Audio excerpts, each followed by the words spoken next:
The theme this year is really about involving the industry. In that regard, we've got a great number of association streams that are taking place. We've got working closely with the VRCA and the VCCA on on streams related to their industries. We've also worked closely with the AIBC to bring together Architecture Day at Buildex, which will be the 14th, and they've brought together 4 sessions, including the architecture keynote. VRCA is also involved with the construction keynote panel, which is going to be a fantastic group again this year. Keith Sashaw will not be the moderator, but in his place will be Jan Robinson, who's doing a great job over there thus far, and they're bringing together another good panel. And it's kind of a scary title that they've got going, Adapt or Die.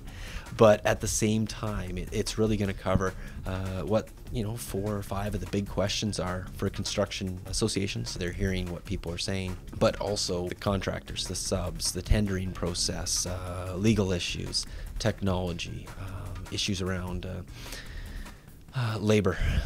All these are going to be major concerns over the next decade, and it's about coming up with the answers and sharing what they know now so that people can plan for that time.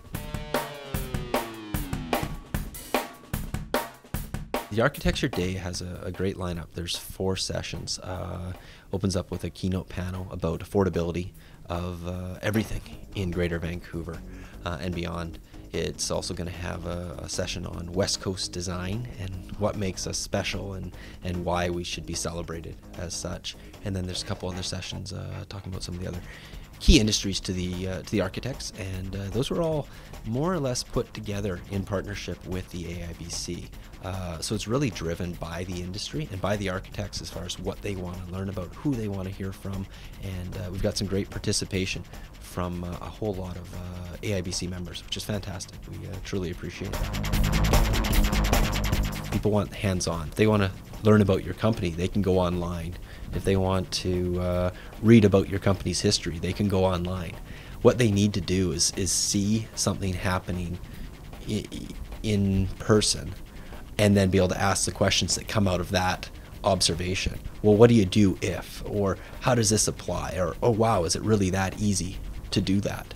So there's going to be quite a few demonstrations on the show floor. There's a fireproofing material that's coming online that one of the distributors of that is going to be showing a display, and they'll be doing this display throughout the show, but they'll also do a special one at the Live at Buildex. So lots to see, lots to do, some more hands-on stuff and tons of information. The Live at Buildex too is going to be free for anybody on the show floor, so you just have to attend the event. Find us. It's back towards the show office in the back row. A couple years ago, a lot of the sessions were leaning towards green and environmental factors. I think the buy-in on that has been so considerable that that's just assumed. So when you do a session, it's assumed that you'll be getting the greenest information possible. Now I think the shift here is probably more towards the conversation around technology. Whether it be on your phone, whether it be on your communication, whether it be on using BIM, make the technology work for you. Don't let the technology get in your way of getting the job done. And really, it's Buildex is about getting the experts who know what's going on to talk to others about that, so the whole industry is able to advance together. And there's obviously going to be some leaders in that, and hopefully they pick up a few of us along the way and take us along into the future.